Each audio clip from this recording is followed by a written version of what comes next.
Assalamualaikum warahmatullahi wabarakatuh. Waalaikumsalam warahmatullahi wabarakatuh. Baiklah pemirsa yang kami hormati semuanya, kembali lagi bersama kami dengan Ngobrol Pintar. Kali ini tamu undangan kita langsung dari pengasuh Pondok Pesantren Hidayatul Muqtadiin Subur Makmur. Beliau adalah Romo Kiai Khalid Junaidi. Tepuk tangan semuanya pemirsa pada tamu kita yang paling agung pada malam hari ini. Mohon maaf sebelumnya Pak Kiai, kami sengaja mengundang panjenengan untuk memberikan beberapa topik bicaraan kita pada malam hari ini. Sebelumnya, gimana keadaan kondisi Pak Kiai? Alhamdulillah sehat. Alhamdulillah. Baiklah, sebelumnya mungkin Pak Kiai bisa menjelaskan tentang profil biografi panjenengan sekalian agar kami bisa tahu bagaimana perjalanan sejarah panjang tentang pendidikan dan lain sebagainya. Silakan. Assalamualaikum warahmatullahi wabarakatuh. Alhamdulillahirabbil alamin wassalatu wassalamu ala asyrofil anbiya'i wal mursalin sayyidina wa maulana Muhammadin wa ala alihi wa sahbihi ajma'in. Rabbi shrah li sadri wa yassir li amri wa hlul 'uqdatam min lisani yafqahu qawli. Amma ba'du. Pertama-tama kami ucapkan terima kasih atas undangan podcast yang dibuat oleh Pondok Pesantren Hidayatul Muqtadiin. Untuk sejarah Pondok Pesantren Hidayatul Muqtadiin ini sebenarnya diawali saya setelah keluar dari Pondok Pesantren Lirboyo, kemudian melanjutkan studi S1, S2 di Sekolah Tinggi Agama Islam Negeri Setain Kediri di Ngeronggo itu tamat sekitar tahun 2014. Jadi 2014 saya sudah wisuda sarjana S2 Pendidikan Agama Islam. Setelah itu kami direkrut menjadi asisten dosen. Pada waktu itu asisten dosen selama 1 tahun. Kemudian di 2015 saya menjadi dosen di Setain Kediri itu juga. Setelah itu saya jadi dosen di situ sekitar 2 tahun.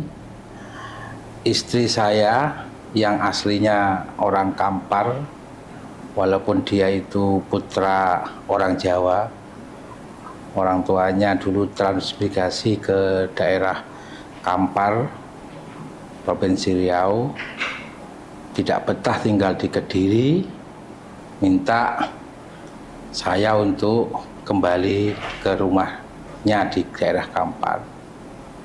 Karena saya disuruh pergi ke Kampar ini karena cita-cita saya dulu menjadi dosen.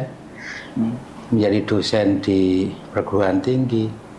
Kok istri saya minta ke Kampar, yang mana dulu waktu saya ke Kampar tahun 2010 itu masih pedesaan ini masih listrik pun belum ada. Saya pun sebenarnya tak betah, tak kerasan di daerah sini. Akan tetapi untuk keluarga dan saya punya guru, punya Mas Haye, sehingga mau tidak mau saya sowan ke dalam Mbah Kiai Anwar Mansur, pengasuh Pondok Pesantren Lirboyo. Saya ceritakan kronologinya bahwa saya dosen di Setain, kemudian istri saya tidak betah, tinggal di Kediri, minta pulang ke daerah Kampar. Saya minta istikharah beliau, dan hasil istikharah beliau, Mbah Kiai Anwar, beliau mengatakan bahwa saya suruh pulang ke Kampar. Dah, kamu pulang aja ke Kampar, bikin pesantren, kasih nama Pondok Pesantren Hidayatul Muqtadiin. Nah, Hidayatul Muqtadiin itu adalah nama madrasah yang ada di Pondok Pesantren Lirboyo. Beliau mengatakan semacam itu agar mendapat keberkahan dari Mas Haye, terutama dari Mbah Yai Sepuh, Mbah Yai Abdul Karim. Karena perintah Mbah Yai seperti itu, akhirnya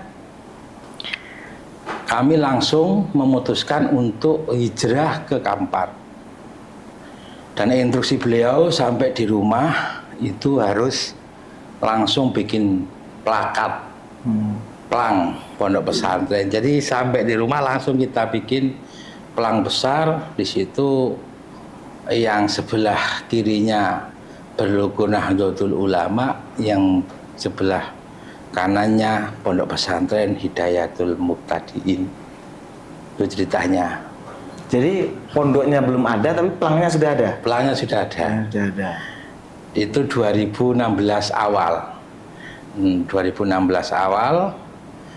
Kemudian karena saya pingin pondok pesantren ini besar seperti pondok pesantren Lirboyo, saya pada waktu itu tanggal 22 Oktober pas hari santri mengundang Ketum PBNU, Ketua Umum Pengurus Besar Nahdlatul Ulama pada waktu itu beliau Profesor Dr. Kiai Haji Said Agil Siraj, melalui ajudannya yang ketepatan ajudannya itu adalah kawan saya di Lirboyo namanya Hafid.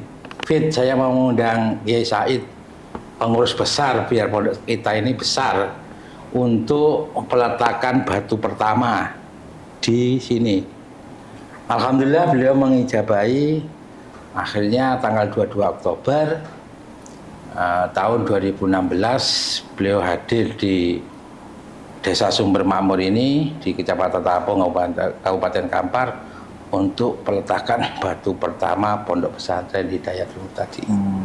Baik, tadi Pak Yai mengatakan kalau istri panjenengan itu orang Kampar, sedangkan panjenengan sendiri orang Malang. Ya. Nah itu gimana sih Pak Yai kok bisa ketemu itu? Ya. Nah itu secara mungkin ceritakan kisah cintanya ataupun gimana Pak Yai? Jadi dulu waktu saya mau kuliah ke Setain Kediri, saya izin ke Mbah Yai Idris Marzuki karena saya ini adalah termasuk khotim beliau, ikut beliau di Pondok Pesantren Lirboyo. Mau tidak mau ketika mau kuliah saya izin kepada beliau untuk melanjutkan studi di perguruan tinggi. Beliau mengizinkan dengan catatan harus menikah dulu. Harus menikah dulu. Setelah itu saya tidak berani untuk meminta ke Mbak Idris karena saya mau minta itu tidak berani lah kalau kepada Mbak Idris, sehingga saya cari sendiri. Pada waktu itu saya ke pondok pesantren Salafiyah Asuhan Gus Soleh di Bandar Kidul. Akhirnya itulah ketemu sama istri saya, dan saya tidak tahu kalau rumahnya itu di Kampar Riau, karena selama mondok di Pondok Lirboyo itu ya tahu saya itu dari Malang ke Kediri itu paling jauh. Jawa Tengah ya belum pernah, Jakarta belum pernah. Tiba-tiba dapat jodoh orang Riau. Saya kira di sini itu ya masih hutan, ternyata sudah ramai seperti itu. Jadi itu awal mulanya saya menikah karena memang perintah dari guru. Dan alhamdulillah pada saat itu istri saya itu baru lulus aliyah, usianya sekitar baru 18 atau 19 tahun lah. Saya nikah. Setelah nikah saya ajalah kuliah di Setain itu dengan prodi yang sama, yaitu pendidikan agama Islam. Satu kelas sama istri saya. Jadi waktu presentasi itu ya saya minta kepada dosen saya agar satu kelas sama siapa? Istri saya. Satu kelas sama istri saya.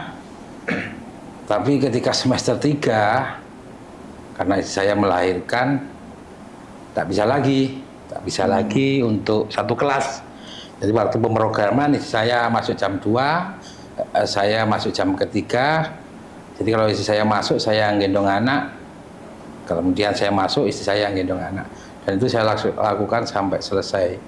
Ini saya tunjukkan untuk para kawan-kawan saya, teman-teman saya, bahwa kuliah menikah itu tidak menjadi penghalang. Nyatanya kami walaupun sudah punya anak, sudah menikah dari awal semester, bisa menyelesaikan pendidikan sarjana S1 sampai S2. Ya, mungkin itu bisa dicatat ya, karena menikah dengan sambil berkuliah itu bukan menjadi suatu penghalang, maka malah justru akan menjadi suatu perjuangan, gitu Pak ya. Iya, iya, iya. Mungkin dari